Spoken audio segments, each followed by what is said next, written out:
Norte de Chile, estamos casi hacia la frontera con el Perú, entre la quebrada de Tiliviche, marcada por cierto por figuras prehistóricas increíbles que mañana, si tenéis a bien, podéis ver en Cuarto Milenio, y la cuenca del río Loa. Estamos en tierra peruana realmente, tierra que siempre ha sido del Perú y que hace un siglo ya es de Chile. Y en esta tierra ocurre de todo. Los industriales se dan cuenta de que el nitrato sirve para potenciar las armas, para abono, es como un condimento casi mágico. ¿Qué hacen? El llamado sistema Shank, de absorción, de extracción, de cristales absolutamente durísimos que hay en el suelo, se machacan, se extraen, se licúan, se secan y se pasan al final a la cadena comercial en esos sacos que dieron la vuelta al mundo. Bueno, vamos a entrar en las entrañas de la pulpería de Humberstone, donde hay varias cámaras frigoríficas, se acumulaba la carne, el pescado, los alimentos, y aquí se cambiaban por fichas. Las personas intercambiaban estos artículos de primera necesidad por fichas, no corría el dinero. Sin embargo, muchas personas, incluidas las guías, hablan de extrañas apariciones, de presencias, como si esto estuviera todavía en una burbuja del tiempo. Vamos a comprobar, acompáñennos porque hay imágenes que no van a poder olvidar. Entramos dentro de estas primeras cámaras y vean, por ejemplo, los carteles donde perfectamente se estipulaban los fríos y las temperaturas que tenían que ser las correctas para algunos alimentos. Es curioso porque esto no ha sido restaurado, sino que lleva así desde el año 1930. Y por aquí pasó muchísima gente haciendo, bueno, pues sus cargas de carne, de queso, de pescado, buscando alimentar no solo a esta ciudad de Humberstone, este pueblo muerto hoy, sino también todas las salitreras de la época. Podemos decir que esta era la zona del gran almacén. Cámara de verduras, las temperaturas perfectamente descritas. Y la verdad, hay que decirlo amigos del Cuarto Milenio, que el lugar es de lo más siniestro que hemos visto en los últimos tiempos, porque está tal y como se abandonó. Y fíjense muy bien en estos ganchos para la carne. De aquí pendía luego una especie de anzuelo metálico y se colgaban los trozos de carne que hasta hace 70 años eran, bueno, pues absolutamente cotidianos en esta parte de la pulpería de Humberstone. Cámaras que se abren nuestro paso, cada una de ellas va haciendo que el frío sea más severo. Y es muy curioso porque nos contaban los guías de aquí, de este lugar desolado, que solamente una vez hicieron psicofonías, intentaron grabar sonidos y la gente que lo hizo salió prácticamente espantada por, quizá el viento, quién sabe, pero desde luego una sinfonía de terror, que eran todavía los cierres, se cerraban con planchas metálicas en este mundo cerrado en sí mismo de Humberstone. Y en estos mismos pasillos, en este mismo lugar, hay gente que asegura que ha visto a una persona con un delantal blanco recorriéndolos. Son varios, no solo una persona, como si fuera un carnicero de los que aquí trabajaba hace tanto tiempo. Todavía los recuerdos en herrumbre de los ganchos. Estamos ya en una temperatura mucho menor, poco a poco el frío nos va alcanzando.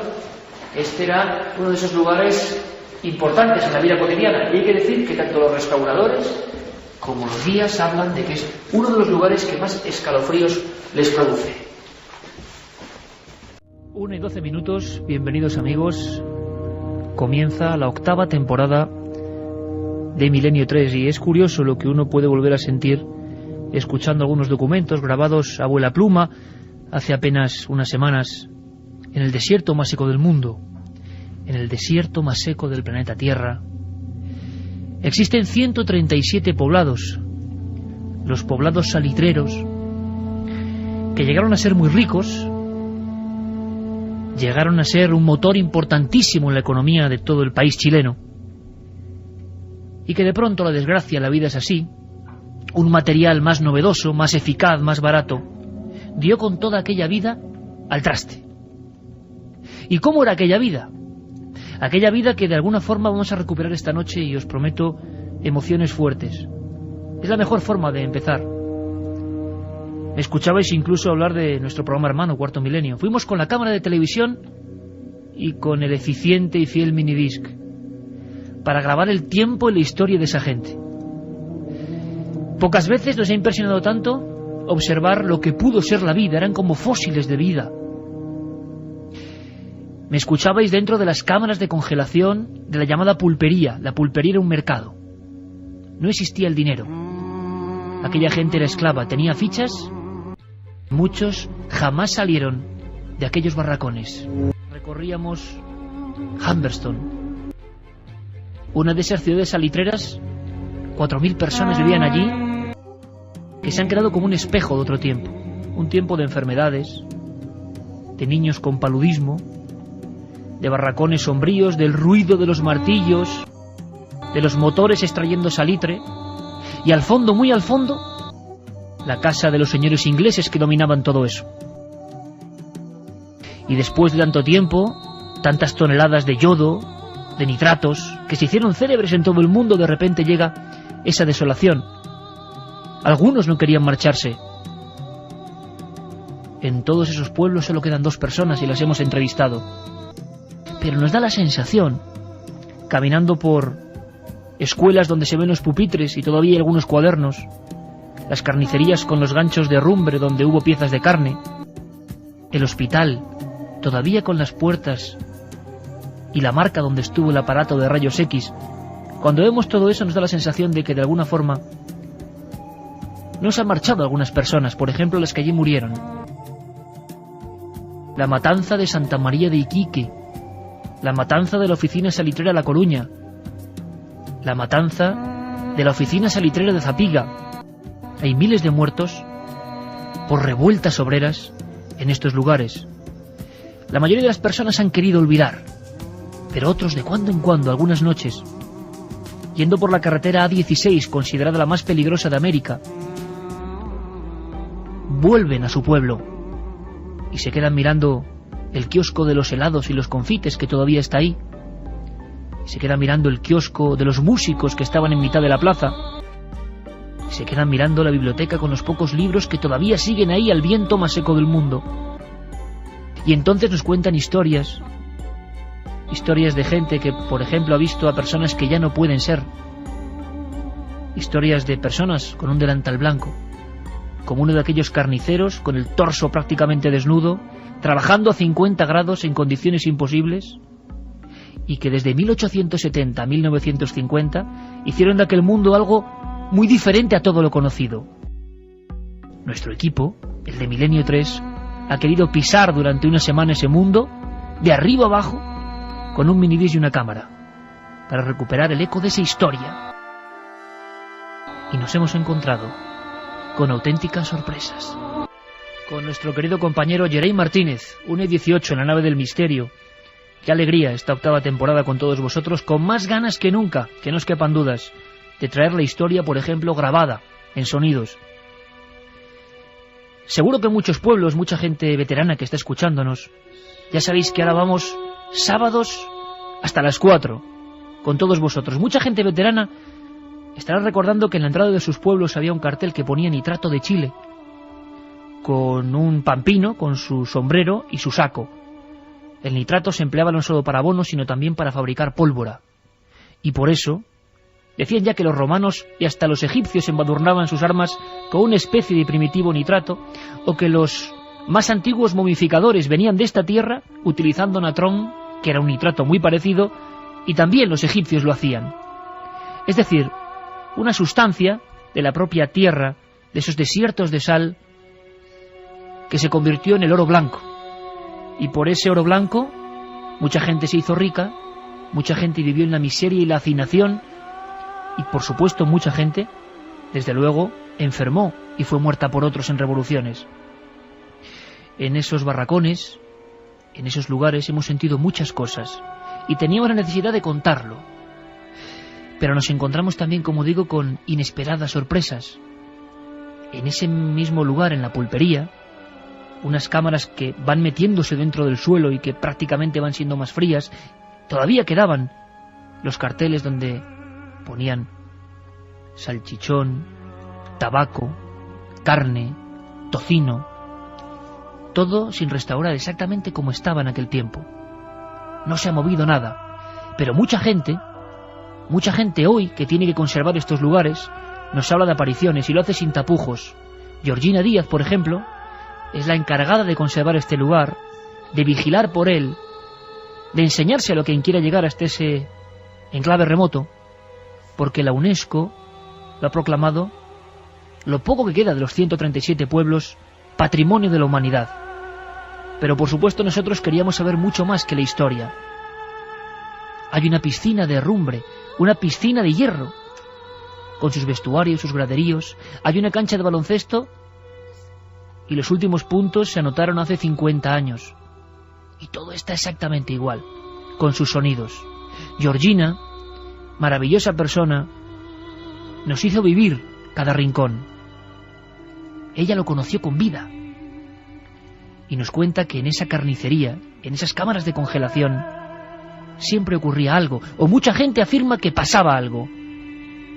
Como si los antiguos habitantes no quisieran marcharse del todo. Ellos eran 2 personas y en la foto aparecen 3. Entonces en medio de ellas 2 hay una silueta de una persona muy alta. Muy alta. Muy alta, y nunca estuvo ahí con nosotros. ¿Y cuándo fue eso, esa foto? Eso hará unos 2 años.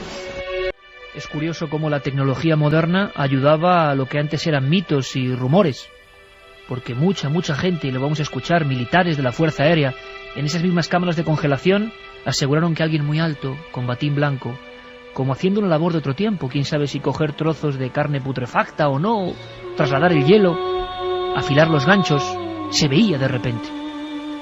Ahora, alguien de vez en cuando llega hasta allí, hace una fotografía, y ocurre que por detrás surge alguien que quién sabe si es el mismo ensueño. Sensaciones muy curiosas, y quizá hoy contemos también algunas cosas que nos pasaron. Tenemos mucho tiempo para hacerlo. Hemos grabado algunas curiosidades que queremos que compartáis con nosotros, y hemos sentido sobre todo cosas. Carmen, buenas noches. Buenas madrugadas, Iker. Bienvenida a la 8ª temporada de La Nave del Misterio en radio. Muchas gracias, encantada de poder estar otra vez ante los micrófonos de la cadena SER, y además con la mochila llena otra vez de ilusiones y de muchos documentos que esta misma noche vamos a ir emitiendo. Documentos que algunos nos pondrán los pelos de punta. Yo estaba escuchando a Georgina, estaba recorriendo de nuevo con mi mente esas estancias en las que entramos, que estaban completamente a oscuras, no había luz en Humberston, y a pesar de que era en algunas ocasiones, algunos de los días que fuimos de día, allí la oscuridad era tremenda, no se veía absolutamente nada. Eran los antiguos congeladores, por llamarlos de alguna forma, porque no tenían cámaras térmicas, pero sí que se metía ahí el hielo, la carne, el pescado, la verdura. Quedaban las pizarras, si recuerdas, en la pared, poniendo lo que costaba cada uno de esos productos de primera necesidad. Y hubo lugares en los que realmente nos costaba entrar por la noche. Esos almacenes, esos congeladores eran uno de ellos. Y luego el hospital, que vamos a recorrer. Y yo recuerdo entrando con Juan G. Vallejo en el hospital de noche para dejar nuestro minibús y ver que se graba y decirle: Juan G., es uno de los lugares más tétricos, más absolutamente densos que yo he pisado en mi vida. Y luego vamos a hablar de eso, pero antes, historias que se quedaban ahí como en la bruma y que íbamos recogiendo. Y además quiero que sea esta noche casi que nos acompañéis, que vosotros mismos estéis con nosotros en Humberston con la grabadora en la mano también. Vamos a hacerlo en el sentido y cronología tal y como lo hicimos. 1, 2, 3, 4, 5 días volvimos una y otra vez. Teníamos mucho que hacer, pero volvíamos como imantados por el pueblo fantasma. Porque si esa acepción tiene un lugar, una foto, para nosotros a partir de ahora es el poblado de Humberston. Y hubo otros muchos, Zapiga, tantos otros, Santa Laura. Ya no queda nada, quizá una chimenea, quizá unas minas, quizá unos zapatos viejos de niños, o un traje de esposa o de madre, volandero, en mitad del desierto de sal. Hablando de madres, hubo historias que nos impresionaron muchísimo, y la guía casi, emocionándose, nos detenía, ¿te acuerdas, Carmen?, en una vía de tren. Por si fuera poco el humo, el ruido, los barracones, la gente sucia, el carbón, el fuego, por si fuese poco, la gente enfermando siempre por cuestiones de pulmones, la vía del tren en mitad del poblado. Yo decía, esto es un poco parecido al infierno, ¿no? Aunque mucha gente fue feliz allí, nos lo van a contar luego. Y en la vía del tren una historia. Decían que se aparecía una mujer junto a las vías, donde ya no pasa ningún tren. ¿Por qué? Porque se había suicidado, había abandonado a sus niños y a su marido. Se había arrojado directamente al tren. Es lo que se contaba, es lo que se decía. Pero esa no era la verdad. Durante muchos años, la leyenda de la suicida, la leyenda de la aparecida en la carretera de Humberston, se convirtió en un clásico. Sin embargo, la guía, imaginaos también el trabajo de esta mujer a unos 50 años, muy amable. Luego conoceremos a otra protagonista encargada por la UNESCO para conservar el lugar, trabajando, y las mujeres solas, en un pueblo inmenso en cuanto a proporciones, con sus calles, sus plazuelas, al lado las fábricas. Bueno, pues un día, estando sola, llega un hombre anciano, y le cuenta algo, y va con un ramo de flores, y le lleva hacia la vía del tren en mitad de ese poblado, en mitad del desierto más seco del mundo. Que nos lo cuente ella, lo que pasó. Despedir a los esposos cuando se iban al trabajo y a recibirlos. Y había una señora joven, tenía 2 hijos, andaba con uno en brazo y con el otro de la mano, y ella está esperando que venga el tren, y el niño de 5 años que tenía de la mano se soltó. Entonces ella, en la desesperación, para que no lo arrollara el tren, lo empuja hasta el otro lado de la línea, la guaguita se cae al piso, y ella no alcanza a regresarse, a retroceder, y la arrolla ella el tren, la pasa a llevar. Durante todo el tiempo que ha venido gente de Humberston a recordar acá para la Semana del Salitre, le hemos hecho la consulta de qué fue lo que pasó ahí. Y todo el mundo decía que ahí se había suicidado una persona. Hace 3 años regresó un señor mayor, bastante mayor, y venía a dejar flores a su mamá. Y era ahí. El hombre volvía aquí a dejar flores. Y como era muy mayor, apenas caminaba, lo acompañé al recorrido. Y me dice, no, si yo me interesa ir a dejar una flor a mi mamá.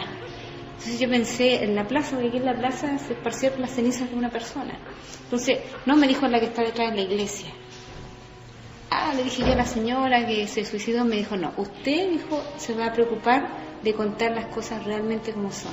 Yo soy el niño que causó ese accidente. Tenía muchos años ya y era el niño. Su madre había intentado la travesura, ¿no? Se había escapado de los brazos de su madre, lo intentó proteger, pudo salvarle a él, pero no pudo salvarse ella. Así terminaba la leyenda de la suicida, y ese hombre dejaba flores en una animita. Las animitas son una especie de modernos cenotafios, ¿no? De recuerdos a los muertos en accidente. Recuerdos a los muertos en accidente. Y en las propias salitreras hay muchas dentro de ellas. Bueno, podríamos resumir de alguna forma, porque estos lugares se hizo un cántico muy famoso. Hubo varias matanzas, varias en estos lugares. Por si faltaba poco, hubo varias matanzas. La más célebre, la de Santa María, que empieza aquí y termina en Iquique. Carmen, mucha gente nos pregunta, es una matanza muy célebre, se habla hasta de 2000 muertos. 2000 muertos, a tiros. Es que, no sé, en fin, ¿qué sabemos de eso? Que surge por la polémica con esa gente que se sentía esclava por no poseer dinero y tener que... Bueno, nos contaban que había gente, lo recordarás tú también, Juanje, que no había salido nunca de Humberston, ¿no? Abuelas, madres, que nunca habían salido de Humberston, Santa Laura, Zapiga, no habían salido jamás de los muros que rodeaban esas ciudades fantasma. Pues pongámonos en situación. 3:45 de la tarde del 21 de diciembre de 1907, Escuela Domingo Santa María, en Iquique, y allí es donde comienza a fraguarse un hecho que acabaría con la muerte de muchísimos inocentes, Iker, como comentabas antes. Todo empezó con la subida abusiva de los productos de primera necesidad y la devaluación del peso chileno, que es la moneda nacional. Los trabajadores de las salitreras, aunque no poseían esos pesos, sino las fichas que cambiaban en las pulperías, pues sufren enseguida la subida de los precios, y también las familias pampinas comienzan a pasar más hambre y más miseria de la que ya tenían. El ambiente era tenso, los políticos y los industriales salitreros no se ponían de acuerdo al intentar solucionar el problema. Por su parte, la Mancomunal editaba un diario llamado El Trabajo, donde se incitaba a la huelga. Además, había charlas y conferencias clandestinas donde se les animaba a ir contra sus jefes. Comenzaron las huelgas y las reuniones donde se pedía el aumento de salarios y la rebaja de los precios de productos de primera necesidad, que habían incrementado hasta 5 veces su precio. Claro, podían incrementar el precio y como no había dinero y las fichas eran las suyas, era un capitalismo atroz, ¿eh? Al caer sus peticiones en saco roto, los trabajadores de la oficina San Lorenzo decidieron recorrer el desierto e ir de salitrera en salitrera, animando a sus compañeros a que se unieran a la huelga. Así llegaron hasta la oficina Santa Lucía, La Perla, Santa Laura, Humberston. En pocos días ya eran más de 3.000 las personas, hombres, mujeres y niños, que decidieron poner rumbo a Iquique para hacer ruido y que así sus peticiones fueran por lo menos consideradas por los gobernantes. 80 kilómetros por el desierto más árido del mundo les separaban de su meta. En pocas horas, los más débiles, los ancianos y los niños comenzaron a necesitar ayuda. No tenían apenas agua ni comida y muchos se enfermaban. Al cabo de 2 días lograron llegar a Iquique y Juan Zobarán, dueño del circo Océano, que se encontraba en aquellas fechas en la ciudad, decidió ceder a los huelguistas la carpa para que así no durmieran al raso. En días posteriores comenzaron a llegar trenes con trabajadores de las oficinas Carmen Bajo, Calacala, Peña Chica, Buen Retiro, Querima, San José. El cuartel general de los huelguistas se ubicó en la escuela Domingo Santa María.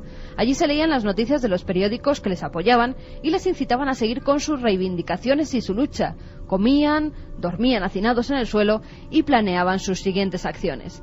Estaban dispuestos a dejar sus puestos en las salitreras y emigrar a Perú si no aceptaban esas peticiones. Poco a poco los ánimos se fueron calentando hasta tal punto que el general Roberto Silva dio la orden de disparar cuando él lo considerara oportuno. De nuevo volvemos a esa fecha, a esa hora, 21 de diciembre de 1907, 3:45 de la tarde. El general, montado en su caballo blanco, levanta la espada y acto seguido las ametralladoras comienzan a disparar. Los primeros en caer fueron los huelguistas que se encontraban en la azotea, después los que estaban en la puerta de la escuela y bajo la carpa del circo. Los que intentaban huir no lo conseguían, pues jinetes del terror los devolvían a la zona donde se estaba cometiendo la masacre. En pocos minutos 2 calles se llenaron de humo, olor a pólvora, sangre y cadáveres de mujeres y niños. Ante tal panorama, el vicario Lacker cogió el cadáver de un bebé y, dirigiéndose al general, que seguía montado en su caballo contemplando la terrorífica escena, le dijo: «General, si usted tiene tanta sed de sangre chilena, aquí está la mía». El oficial, como si saliera de un letargo, pareció darse cuenta de lo que había provocado y bajó la mano. Enseguida cesaron los rugidos de las ametralladoras. 2.000 muertos y 2.000 heridos, parte de los cuales fallecieron en días posteriores. Fue el saldo de lo que se denominó la Batalla de Iquique.